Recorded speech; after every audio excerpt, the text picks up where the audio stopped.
Hello and welcome back. Now let's talk about mental health.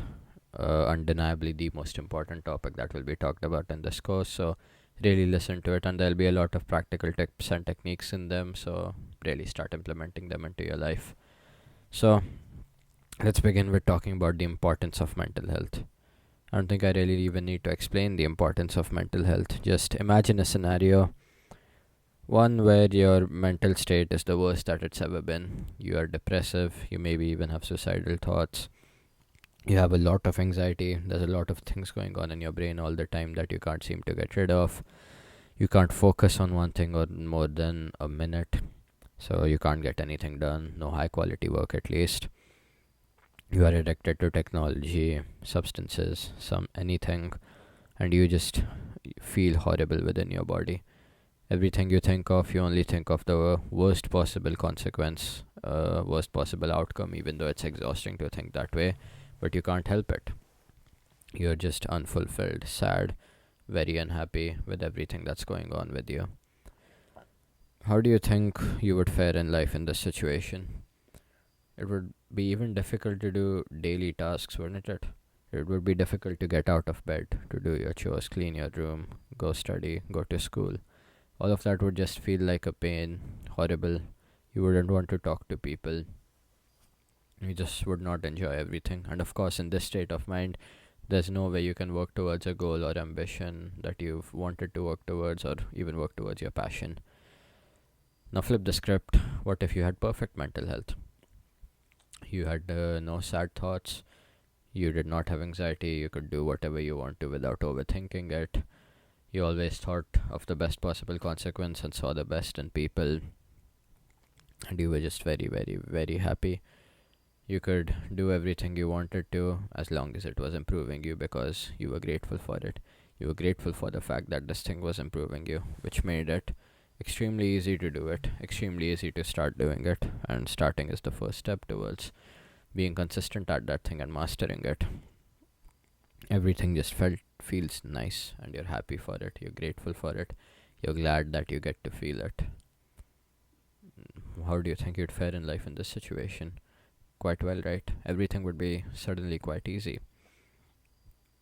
Daily tasks would obviously be a breeze, they would be natural, but even working towards your goals, trying something you wanted to for a long time, that'll suddenly feel very attainable, very easy to do, and just everything in life would become very easy to do, and you would learn how to extract happiness from all of it, which is basically the goal of improving mental health, feeling happier, and then you can go on towards self-improvement techniques and improving your life.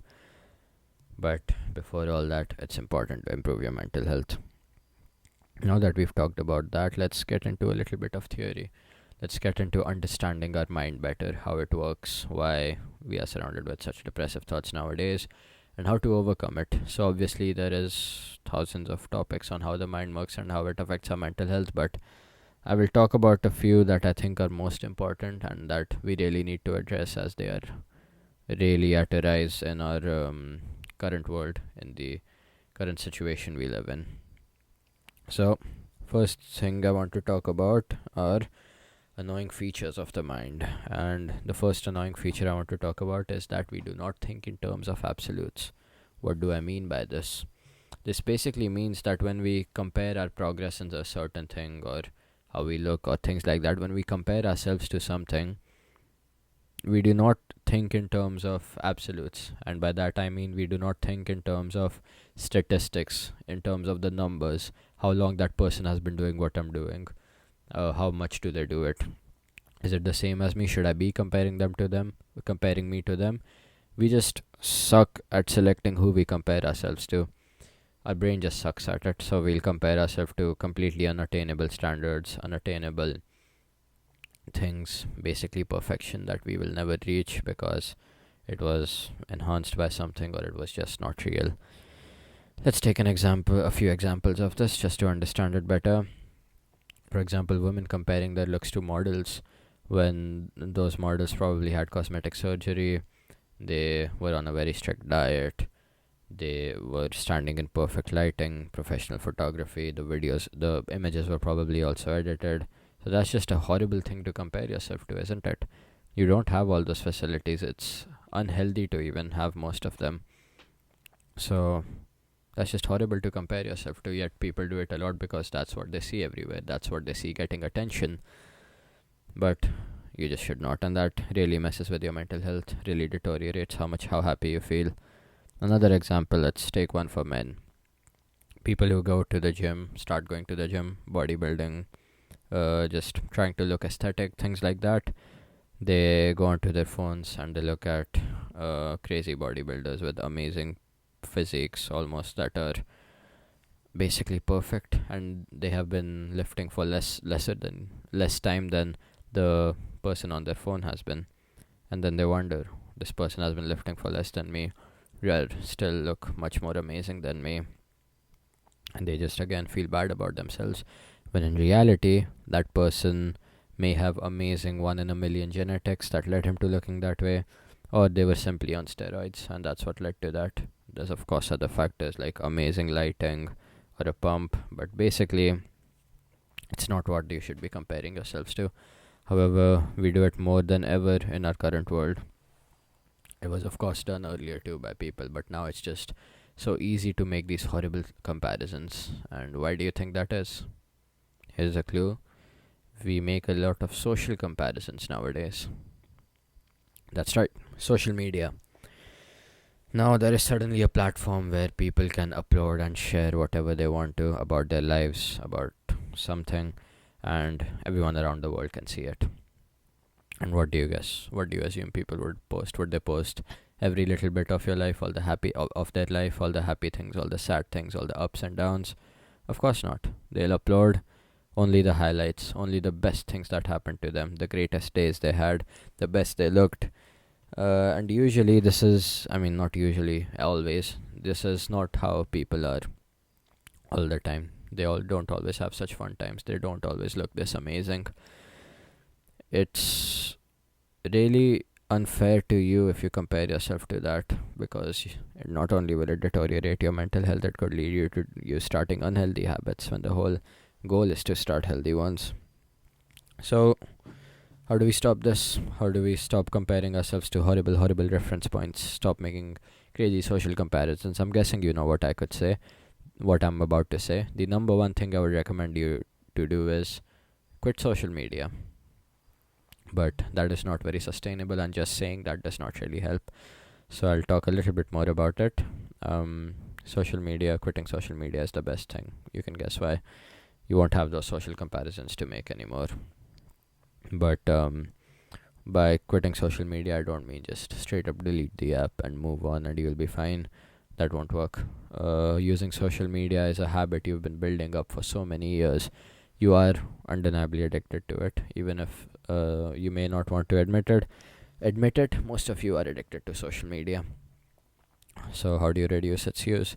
How do you use social media less? Well, just like any other thing, you don't immediately stop it. Like I said, you've been building it up for years. If you immediately stop using it, you will relapse undeniably. You will want that thing again. You'll get back on it. You'll start using it again. So, like any other thing you're addicted to, anything, substances, alcohol, you slowly reduce it if you want to get rid of it.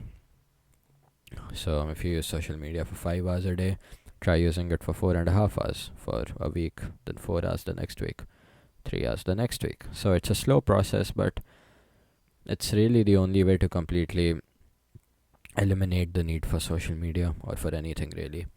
So I would recommend you to start doing that. However, this topic will also come up again, and I'll give you the exacts of how to do this in the last lesson on this course, which is the dopamine detox. So you can look forward to that. But that is the number one thing I could recommend to stop your brain from making such unfair comparisons. The next best thing, of course, is to just pick better comparisons. How do you do that? Don't look at social media as much. The first thing always stays, but also just start going out of your house more. Start meeting more people that are similar to you, that are in around the same situation as you, that are competition to you rather than superior to you, that you can actually compare yourselves to, and that you can use to generate positive energy and motivation to work towards that thing. So those are the people you should be comparing yourself to. And the only way to make that happen naturally is finding a rival, that whenever you do something, you just compare yourselves to them. That being said, that's one of the annoying features of the mind. Another thing I would like to talk about is a phenomenon called hedonic adaptation. So what is hedonic adaptation? Before I continue, the notes for all of this will be in the description. So basically, the topic I talk about and what I say about it will be there in the description. So if you do plan to make notes, write about what you can do in your practical life to implement these things into them. So for example, if like the first thing I talked about, if I'm talking about reducing social media, don't take notes like, okay, reduce social media because it causes this, and reducing it can benefit you with this. Now write about how you can implement that in your life. So write, last week my screen time shows that I used Instagram for 3 hours, so this week I will try to use it for 2.5 hours or less. So set goals like that. Set goals that you will practically follow while you watch self-improvement videos or help videos that are planning to improve you like this. Or when you're even reading self-help books or things like that, take notes that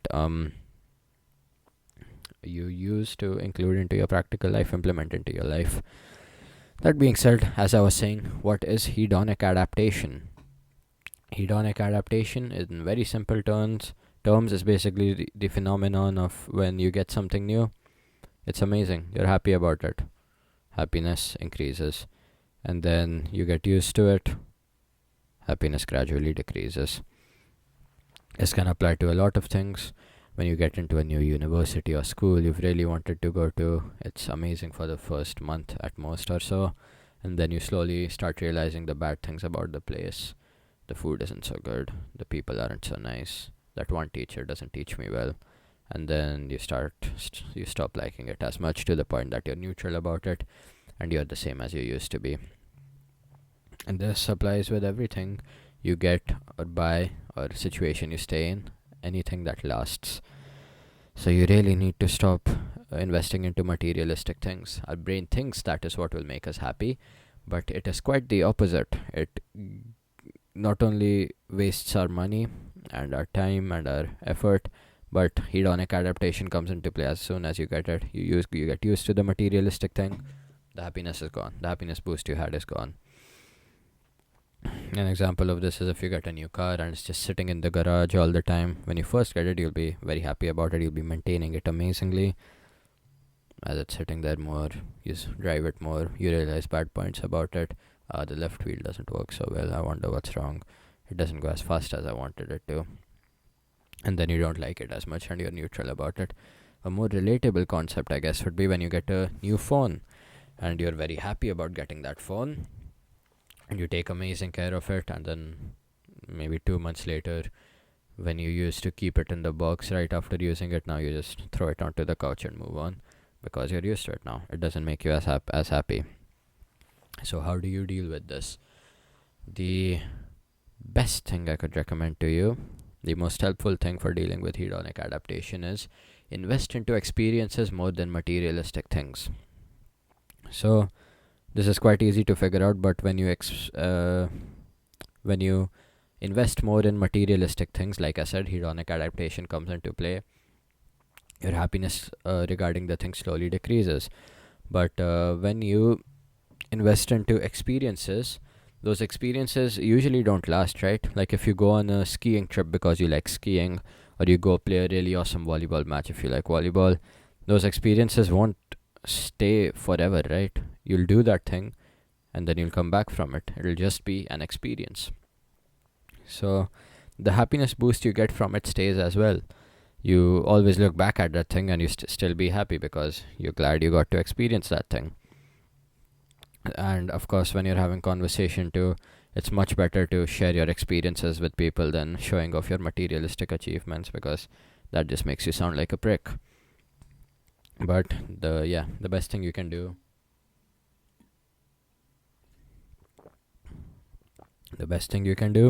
is start investing into experiences more. That being said, of course, there will be situations where you have to stay. Like I said before, college, school, home, some class you have to go to. Those are places you'll have to stay at. So hedonic adaptation will definitely come into play and reduce your happiness about those things over time. But how do you get that happiness back up? How do you deal with that hedonic adaptation drop for things you have to stay in, things you have to keep? So there are a few techniques you could use to do this, and I will get into these techniques later on. But to name them, these mainly include savoring the thing, just stepping out of the experience and being glad that you're able to experience it, looking at other people around the same situation as you, seeing how much better off you are due to your accomplishments or due to your hard work, getting that to get your hedonic adaptation happiness curve back up. And of course, things like gratitude, feeling grateful for where you are, things like that too. But I will get into this right now when I talk about the techniques. So that was just a little bit of information that you need to know about annoying features of a mind and hedonic adaptation, as I believe those are the two most important topics that you need to understand, because they are affecting us the most right now due to so many even rappers that are so influential, or YouTubers or people like that showing off their materialistic achievements, acting like it makes them the happiest person on their planet. And like I said before, social media leading to a lot more social comparisons. Now let's get into techniques to deal with this. First and foremost, I would like to talk about savoring. Like I said, savoring is the act of stepping out of a experience and reviewing and appreciating it. So this can be any experience really. It doesn't have to be something huge, someone in a lifetime experience. Of course, savor those too, but it can be anything you do every day as well. Going for a walk, taking a nice shower, spending time performing a hobby.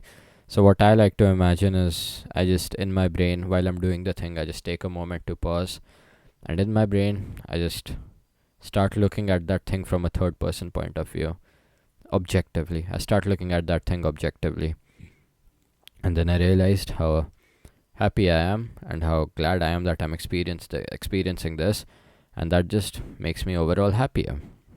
So that is the act of savoring. There are a few further techniques you could use to have savoring have more of an effect.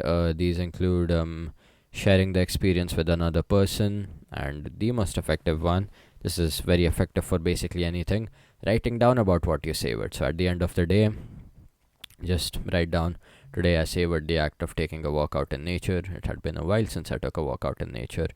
The breath felt very fresh and the trees looked beautiful. Something like that. Just write about something you savored and how happy you are that you were able to savor it.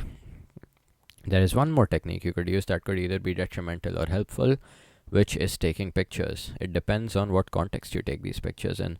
If you take these pictures in, like you see a fire and you're like, oh, that fire looks so cool, and then you take 1,000 pictures of it to find the perfect one so you can upload it to social media. When you go back to look at that picture, do you think, I remember I thought that fire was really awesome, and I'm glad I saw it. I'm glad that I was able to experience the act of witnessing this fire. No, you'd be looking at how many likes it got. You'd be thinking, I put so much effort into taking that picture. I hope it got a lot of likes. I hope I get a lot of attention. So if you use it in that case, social media is back. All the disadvantages of it that I talked about before are back. So what is the right way to use pictures? Basically, another set of eyes to see the experience in. Take the picture, move on, continue enjoying the experience, and then later in life you'll look back at the picture, or you'll frame it and you'll put it on your table, and you look at it and you'll be like, damn, that was such a fun experience. I'm glad that I got to experience it, and the person I was going through it with was very fun to talk to too. I'm so happy that I got that. And then you're just in a better mood. But if you're addicted to social media to the point that you can't take pictures without perfecting them for social media, which wouldn't be surprising because of how addicted people are to it, and just don't bother with it, and do not take the pictures. Just enjoy the experience as is and use the other techniques to enhance the savoring effect. Next technique I would like to talk about, very very important, very helpful, very easy to do, gratitude. Experiencing gratitude has shown to make you so happy even when you do it in the simplest way possible. So, the simplest way I'm talking about, easiest to implement, is gratitude journaling. Just writing about a few things you're grateful for. So, there was a very interesting case study for this that I've linked down below, which basically showed that people that just took even less than 5 minutes to create a few bullet points about 3 or 5 things they're happy about were significantly happier than people who did not do that. Just that small act of listing down a few things you're happy about, that doesn't even take long, made people significantly happier than people who did not do that. Now imagine what would happen if you wrote about these things while thinking about them, thinking about how grateful you are for them, how happy you were when you felt them. The happiness increase would be amazing for such a small thing. So, what I would like to tell you to do is, at the end of the day, just grab your phone, open the Notes app on your laptop, grab a piece of paper, make a journal. Just write 1 about something you savored, 2 about something you are grateful for, a few things you are grateful for. You could either list these down in bullet points, like I said before, or you could write paragraphs about it, which is what I do. Write sentences or paragraphs about it. For me personally, writing paragraphs or sentences helps a lot in really feeling the power of the thing, because I really write about how it made me feel and things like that. But of course, that is what works for me, would not work for everyone. So do whatever works for you, but just write about something you're grateful for. Another technique I would like to talk about now is performing kind acts. Now, this may sound like, what? Wouldn't that just make the person I'm performing kind acts for happier? I want to make myself happier, man. Come on. And while that's selfish, thinking like that is okay. So, before you say that, kind acts research has shown to prove that people who are happier perform a lot more kind acts for other people, and a lot of the times it ends up making the person performing the kind act happier. And that's very interesting, because you'd expect the person who the kindness was for to be happier, but this happens probably because the person feels more fulfilled, that they were able to make good use of their time by helping someone, and they just feel more motivated to continue with their own life and perform better, and it improves their overall mood. So, in order to perform these acts of kindness, don't overcomplicate it. Don't look for random opportunities. Hope for once in a blue moon big opportunities that will make someone the happiest person on the planet. Just get out of your house more. That will already give you so many more small opportunities to perform acts of kindness. And it will also help with you staying off social media, because you won't be locked in a room and things like that. So just get out of your house more often. Helps with a lot of things. And once you're out there, look for small opportunities you could see. Maybe your grandma wants to cross a road. Go help her. Maybe someone has dropped something and dropped a bunch of stuff and they're struggling to pick that up. Go help them. And if you can't find an opportunity, it's not difficult to create one. Something simple. Compliment someone. Compliment how good their outfit looks. Compliment their jacket. Or just write a thank you note or paragraph to someone who you really appreciate that you haven't told you appreciate. And just small things like that can go a long way in making the other person and you much happier. That being said, those are kind acts. Of course, if I would really recommend noting down any kind acts you did at the end of the day too. Just one line, as it really helps create a scoreboard effect, like I said before. So you want to do something to keep that cycle rolling. And of course, it reminds you of what you did, makes you feel happier. Things like that. Now, the final technique I would like to talk about is social connections, creating social connections. Now, before you say, oh, nah, man, I can't do that, I'm so introverted, that is probably a social anxiety speaking that you have developed by not leaving your house for a very long time and staying on your phone all the time. How do you deal with that social anxiety? Meditate.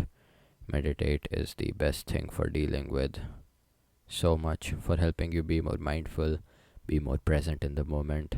Meditation is amazing. The reason why you haven't started meditating yet is because you don't know enough about it, but I'll give you some benefits of meditating. Helps you reduce use of social media, because really what social media does to your brain is condition it to have random thoughts pop up in it all the time, because that's what you do on social media. You look at something for 30 seconds, you move on, suddenly there's new information. So you don't really comprehend any of the information at all, because there's way too much, and it's way too short, so you're basically wasting your time. But also, some of the information bugs you throughout the day. You're thinking about it, thinking about other things, because now your brain is used to thinking about random things at random times, and then you can't focus on one thing. Meditation helps reduce that. And meditation just helps with a lot of things. So do not overcomplicate meditating. Don't watch 20 videos about it before you decide to do it in the most efficient way possible. Grab your phone, download a meditation app, click on one of the videos or audios that they have, and start meditating. The app I personally use is an app called Medito, Medito. It has helped me a lot. I've used it ever since I started meditating. I'll link it down below. That is what I use. I recommend you to use it too, but use whatever app works for you. Just start slowly, meditate for 1 to 3 minutes a day, and build that up. Always remember that consistency is way more important than intensity. If you do low quality meditation for one day, and then you're like, that didn't really make me feel that much better, and then you don't do it again, that is always worse than meditating for 3 minutes every day. That's it. That'll always be better. But of course, progressive overload. Meditate for short amounts of time. Slowly increase it as you get more used to it. It will really help you. Coming back to the social connections, that is how you deal with your social anxiety. Meditation and gratitude journaling and getting off social media. But once you've dealt with that, and you're still like, but nah, dude, I'm still so introverted. I don't want to meet new people. I don't want to make social connections. Research has actually shown that even extremely introverted people who thought they would gain nothing from talking to other people have been much happier after making social connections, because it is out of their comfort zone. And going out of your comfort zone, feeling discomfort, really makes you feel fulfilled and happy about yourself. Again, don't overcomplicate this either. Don't go and try to have 2-hour conversations with random people you see on the street while you're carrying out your everyday business, going to school, getting on a bus, getting on a train. Someone you see, just strike up a conversation with them. Hey man, what's up? How's your day going? Something like that. Have a short conversation with them, and it'll help. Now, there are a few arguments that are presented towards this. First one being, when I'm on a train or plane or something, I like to be productive. I'm usually on my laptop working.